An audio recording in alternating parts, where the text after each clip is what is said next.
Welcome to Hik Sunt Dragon, here be dragons. So, are we shooting down aliens all of a sudden?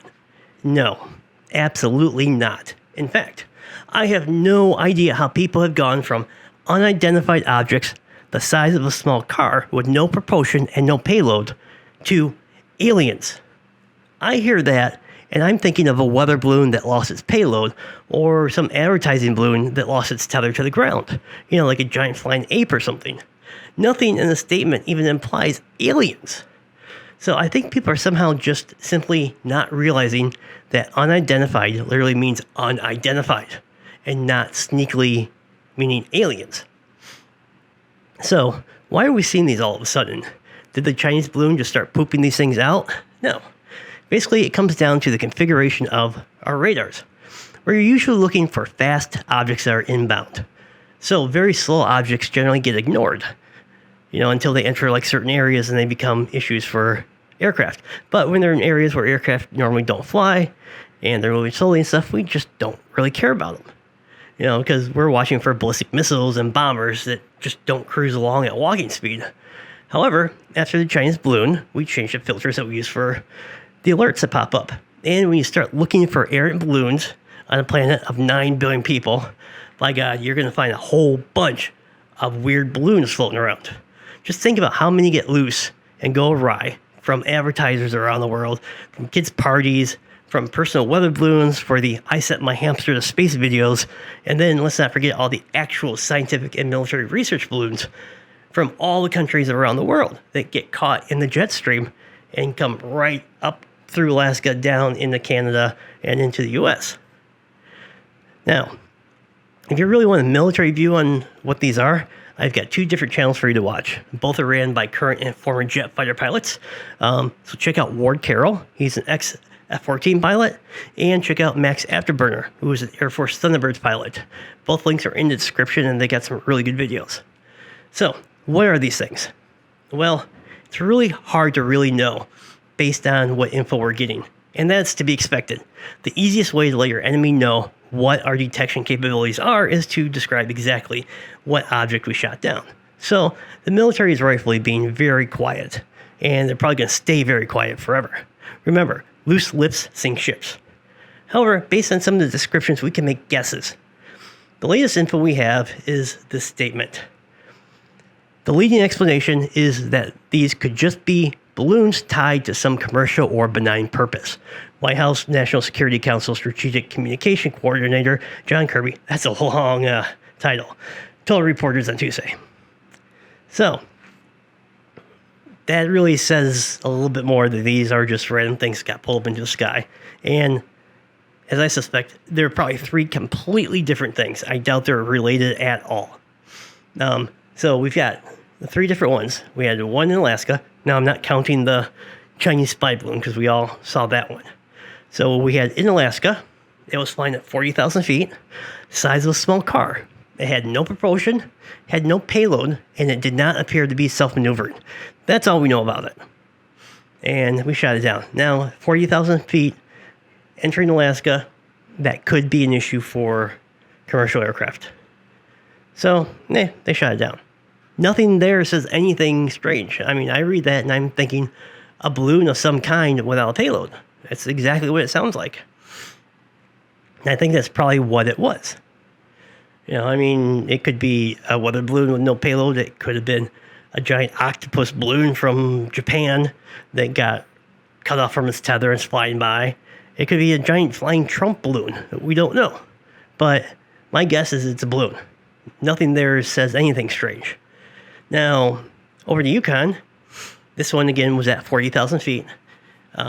They said it appears to be a cylindrical object, smaller than Chinese surveillance balloon. And now the Canadian Defense Minister at a news conference had stated that. Now, a Pentagon memo described the object as small metallic balloon with a tethered payload below it. So that really sounds like a balloon. Metallic balloon, that's pretty much all weather balloons. And it even says that it had a tethered payload below it. So, nothing strange there. What kind of balloon? Where did it come from? Well, we kind of should figure that out. But it could come from anywhere. We'll actually take a look at the jet stream in a bit just to see where these things could come from. And you've got the entire northern hemisphere. Then finally we've got the Lake Huron. And so now this is the weird one. So the object shot down over Lake Huron on Sunday was previously described as an octagonal structure with strings attached to it. And it was only at 20,000 feet. And another quote says, "I'm not able to categorize how it stays aloft. It could be a gaseous type of balloon inside the structure, or it could be some type of a propulsion system. But clearly, they're able to stay aloft." So, the one over Lake Huron is really the odd one out. The other two are literally balloons. They sound exactly like balloons. Nothing weird there. Okay, but really, for Lake Huron, the description really sounds like a Zeppelin. Especially when you don't think of the craft as an octagon, as in like a flying stop sign type frisbee, okay? But rather a cylinder made of square sections. So let's take a look at this. Now, forgive my really bad, quick 3D designs here, but most people are thinking octagon pancake, like this thing.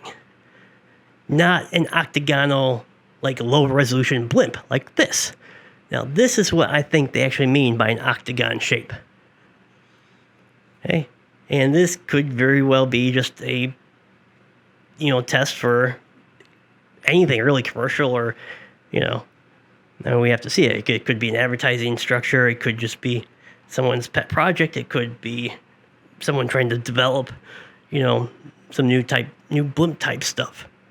But that's what I think they mean by octagonal.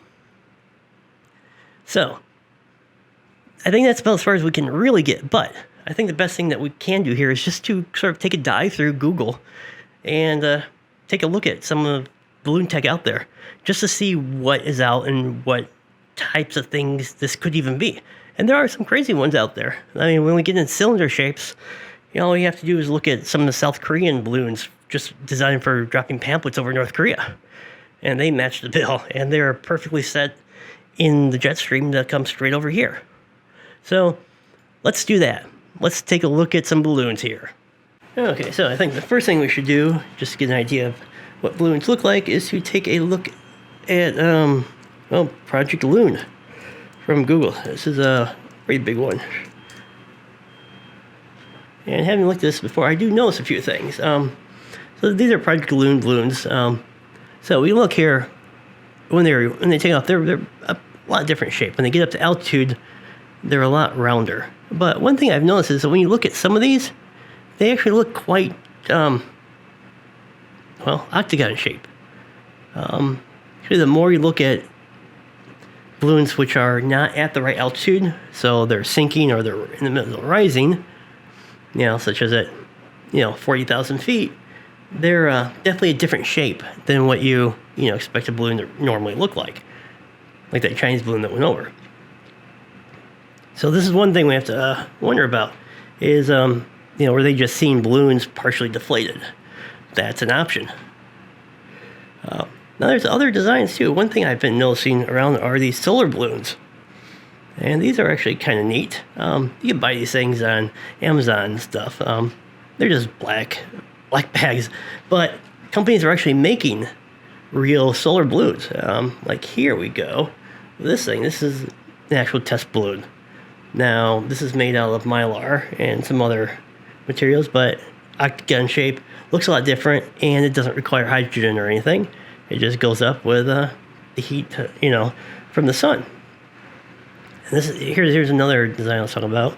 This is another octagon shape. This is a different, or is that the same balloon? It's hard to tell. It looks like a different material.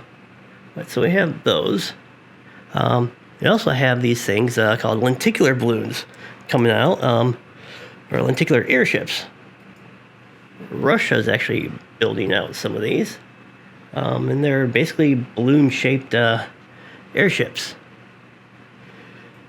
Such as this. This is the Aerosmina.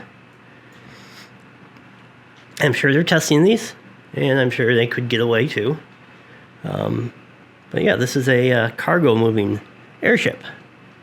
Airships are starting to get kind of big now.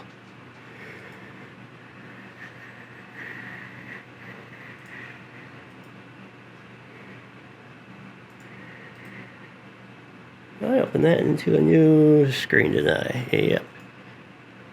Oh, yeah, let's jump back over there. So there's lenticular airships. And we also have, the hybrid airships, which are around. And there's all different shapes and stuff of things that can get out and get around. And this is stuff that they're actively working on. Here's another one. And these really do look UFO shaped. Once these things start flying around, should they make it through the full design process. But it sounds like they're, pretty sound. We're going to be seeing these things all over the place. And let's not forget all the little projects you can do. I mean, you can buy a balloon to send up on Google or actually from Amazon for, a pretty small amount. Let's actually take a look here. For buy a weather balloon. I forget the actual website.